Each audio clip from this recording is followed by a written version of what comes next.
eficacia, que es de lo que se trata, darle eficacia a eso que llamamos una lucha. Esa eficacia pasa por unir voces.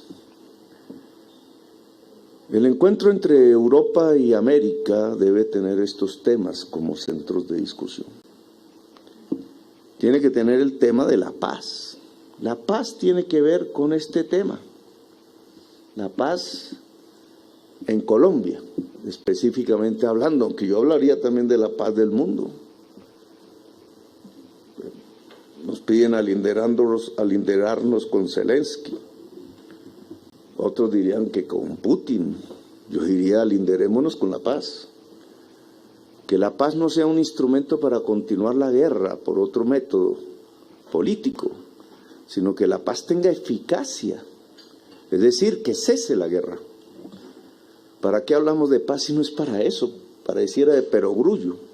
Pero no es para mover la política en función de que se acreciente la guerra en función de uno de los otros contendores.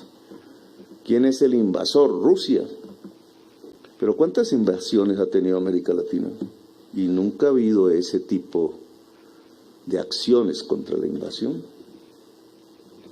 Deberíamos ir contra cualquier invasión en cualquier parte del mundo si queremos hablar de paz.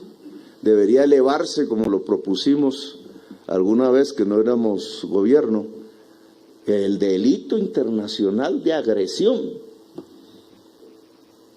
Que sea de un país o de otro, si es que hemos vivido el siglo XXI en medio de invasiones, alrededor de tener carbón y petróleo. Es decir, los grandes ejes de la energía para mover la ganancia, ha desatado invasiones allá y acullá, para no hablar de las invasiones en nuestro propio continente. Si es que nosotros perdimos Panamá por una de ellas. La invasión debería ser un delito en general. Suena un tanto falso tratar de luchar contra una invasión cuando se ha promovido otra. Yo creo que aquí el papel de América Latina, que no está constituida por pueblos invasores, que no es practicante de invasiones, debería ser en que si queremos realmente la paz mundial, la invasión de un país sobre otro, cualquiera que sea, y cualquiera que sea el país invadido, sea un delito internacional y se pueda construir entonces una estructura de justicia internacional. Algunos balbuceos hay de ello. Tema para discutir entre nosotros. Como es un tema para discutir cómo afrontar la crisis climática, que en general está detrás. Porque detrás del actual conflicto está el gas. Propone el ELN en su última reunión un acuerdo nacional. Yo no soy ingenuo con el tema de la paz total. Claro que es complejo el que una sociedad que lleva 2 siglos moviendo la política y los quehaceres de las decisiones que deberían ser públicas a través de la guerra y de las armas, a pesar de haber participado yo mismo como protagonista de un proceso de paz, no soy ingenuo en creer que la paz es hacer así, se produce. Propone el ELN un acuerdo nacional. Yo creo que la paz tiene que ser un pacto de la sociedad. Al final es eso. Es un pacto por el cual decidimos no matarnos entre nosotros mismos. Dejar esa costumbre inveterada porque ya tiene generaciones hacia atrás. Pero un acuerdo nacional no es para que las cosas continúen como están. He tocado el primer punto del acuerdo de las FARC, firmado por el gobierno de Santos.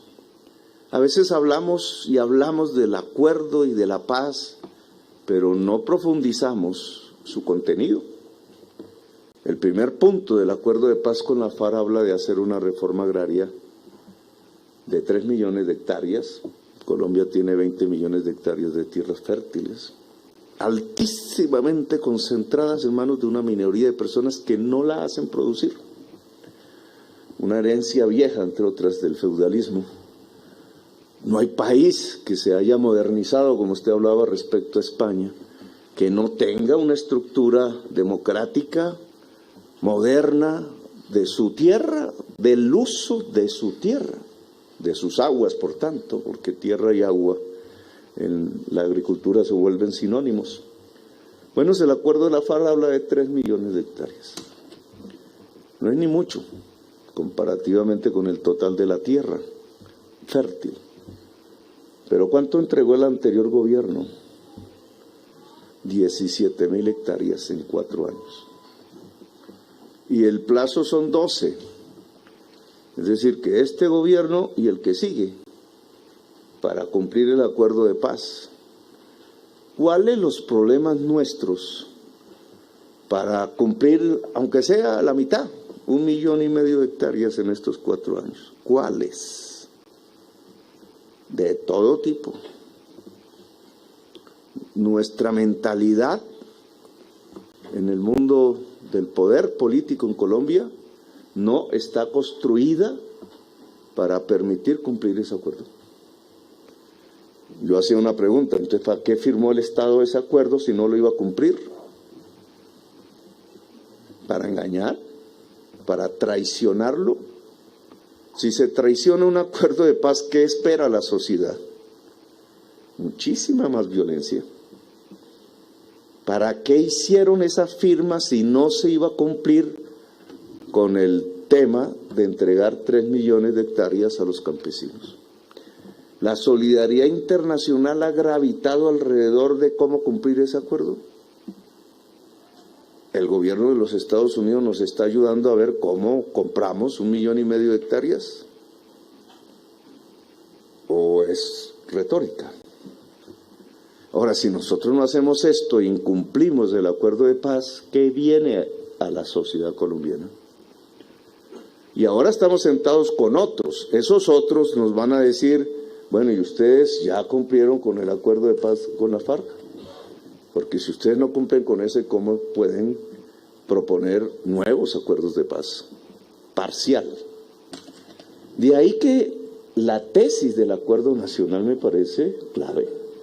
Pero no es un acuerdo nacional para ver cómo el presidente de izquierda se arrodilla y sigue haciendo lo mismo que hacían los anteriores presidentes. Ese es otro engaño.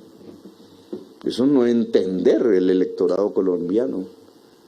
No es que el presidente de izquierda entonces haga lo que se le dé la gana. No es, porque nadie tiene las soluciones individualmente. El acuerdo nacional es colectivo, pero es para hacer transformaciones. El acuerdo nacional es para hacer una reforma agraria, para industrializar a Colombia, para mejorar las condiciones de la fuerza de trabajo del país y de la mitad de la población que ni siquiera es una fuerza de trabajo asalariada, pero sí está en la indigencia y en la pobreza y en el hambre y en la exclusión. Si creemos que el país lo puede hacer con sus últimas medidas de los últimos 20 años, pues no necesitaríamos hacer acuerdo de paz. Pero si creemos que hemos fracasado en el terreno de la inclusión, de la lucha contra la pobreza y de la superación de la desigualdad social, rural y urbana, pues entonces tenemos que hacer un acuerdo nacional hacia las reformas. Esa es la paz. El verdadero proceso de paz no es la reunión que se hace en México, en Venezuela, entre la cúpula del ELN y el gobierno o los delegados. Es el acuerdo nacional, se tiene que hacer en todos los rincones del país. Tiene un propósito, que es transformar a Colombia, no conservar lo que no se debe conservar de Colombia. Transformar a Colombia en función de una sociedad democrática, construir una democracia. Ahora que la democracia está en cuestión, esa es la paz.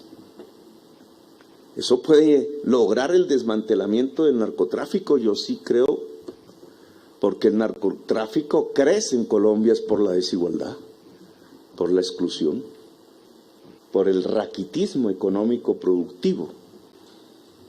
Luego lo inverso achica el espacio del narcotráfico.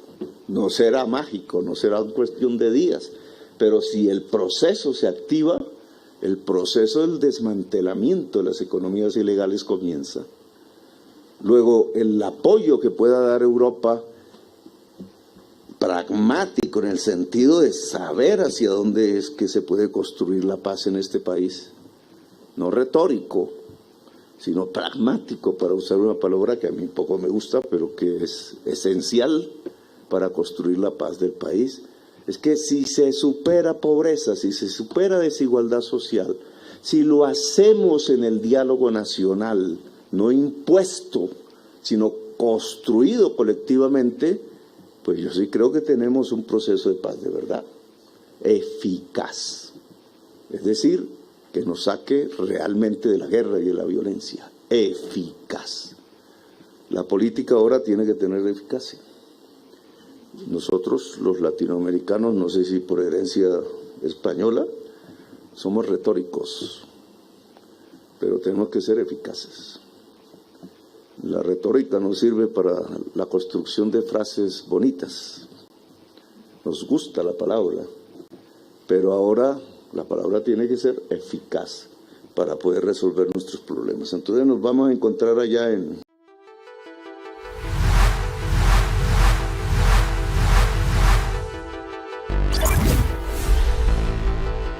¿En qué quedó la lucha contra la segregación social en la ciudad de Bogotá? En nada. ¿En qué quedó la lucha por fortalecer los espacios y el poder público común a toda la ciudad de Bogotá? En nada. Solo que ahora a eso le quieren llamar progresismo y alternatividad.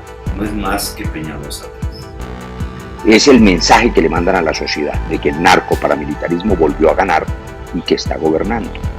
Tengo esperanzas en la humanidad y en el pueblo. Muy oportuno el tercer canal, en medio pues de la tragedia democrática que vivimos en el país. No tenemos medios alternativos suficientes para escuchar las voces de nuestro pueblo desde las regiones, desde el campo.